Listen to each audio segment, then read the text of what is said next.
with celebrities to wear that little white mustache. Yeah. Yep, $30 million a year. And you start looking at this, you start looking at this situation, and the federal government spends $20 billion a year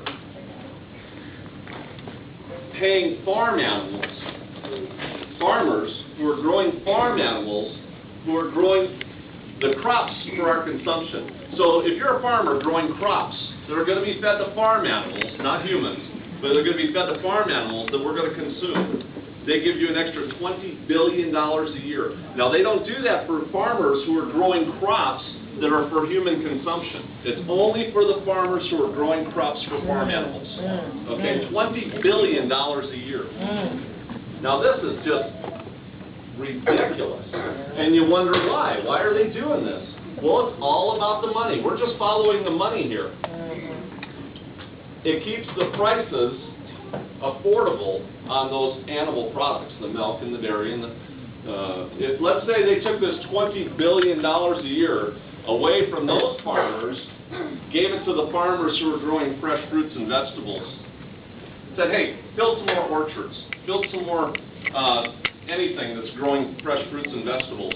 The price of dairy and milk and all those products would go straight up. The price of all your fruits and vegetables would go straight down. And in today's economy, the only thing we would be able to afford to eat is the fresh fruits and vegetables that we should be eating. But what would happen in just a few short years is nobody would need health care.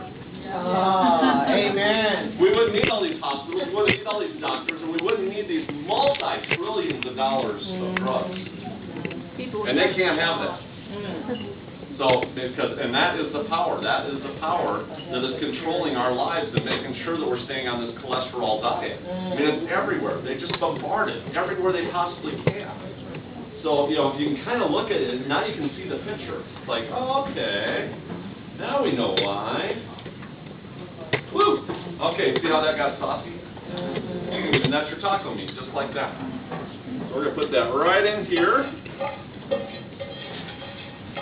Yeah, so it's amazing how they can get away with this, but, you know, power and control and money is what it's all about. Follow the money. Yeah, they just did some healthier products. I'll tell you, and I don't get political too often on these events, but I don't know how many of you saw President Obama, when he was talking to the Congress back a couple months ago. His definition of prevention, and I quote him, was early detection. Okay? Early detection is not prevention. Early detection means you're going to get on drugs sooner, and the pharmaceutical companies are going to make more money off it. Okay, that's early detection. We need prevention to stop it from ever getting to a point where it's even going to be detected. Okay? That's, you know, just the way it is. And as far as the new healthcare system that may come into society, good or bad, I don't know. You know, it's the kind of thing that is probably where our society's going. I don't think it's just that bad out there. And but the thing about it is, try to go get some healthcare when you've got millions more people who are eligible for healthcare and drugs. And to me, that's the only thing I see, is that there's going to be millions more people that are going to be able to go get pharmaceutical drugs. And that's what it's all about. In fact, if you're an investor, go buy pharmaceutical companies right now. Because a couple of years later, if this whole thing all switches over, those pharmaceutical companies are going to be making bank. That's where you put your money right now. Amen to that.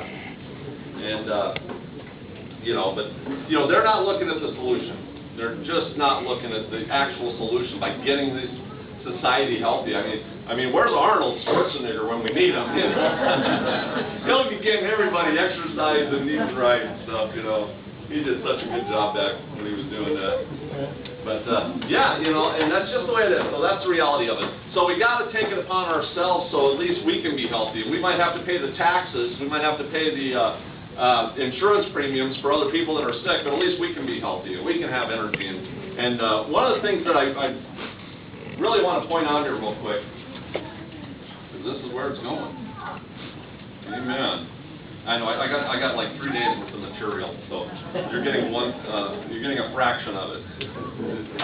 This is counsels in diets and foods. Let not the work of cooking be looked upon as a sort of slavery. What would become of those in our world if all who are engaged in cooking should give up their work with the flimsy excuse that it is not sufficiently dignified?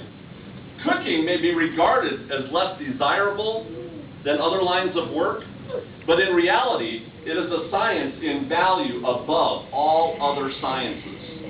That's how important this is, the cooking part. Thus, God regards the preparation of healthful food. He places high estimate on those who do faithful service in preparing wholesome, palatable food. The one who understands the art of properly preparing food and who uses this knowledge is worthy of higher commendation than those engaged in any other line of work. So all you cooks at home, you just got raised. Amen. What page? Amen. What page? 251-.2. Chapter, verse 2, I think. It's 251, though, I know that. Because it is so inseparably connected with life and health, it is the most valuable of all gifts. And that's the point I'm trying to make here, is that when you get healthy, this is the most valuable of all gifts, because when you get your body healthy, then you're going to get your mind healthy, then you're going to get your spirit healthy, then you're going to get your soul healthy, okay? And it really is that type of progression, okay? Let's say Adam and Eve, right? What's the first thing the devil went after? Well, he did it with food, but the first thing he went after was the body.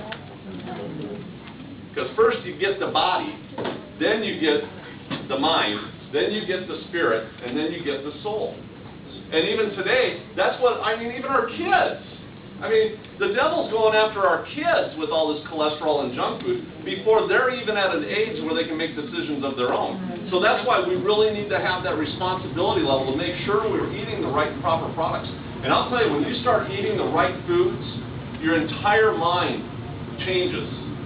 You become so much more clearer. And people that have changed from a meat diet to a vegetarian diet will validate what I'm going to say right here, because when I switched over from doing a meat diet to a vegan vegetarian diet, my mind was so much clearer. I had so much more energy. And one of the things when I first started deciding to go on a vegan diet, I decided to do some fasting. So I took meat. I said, okay, I'm not going to do any red meat for 40 days. I thought, oh, this will work out good.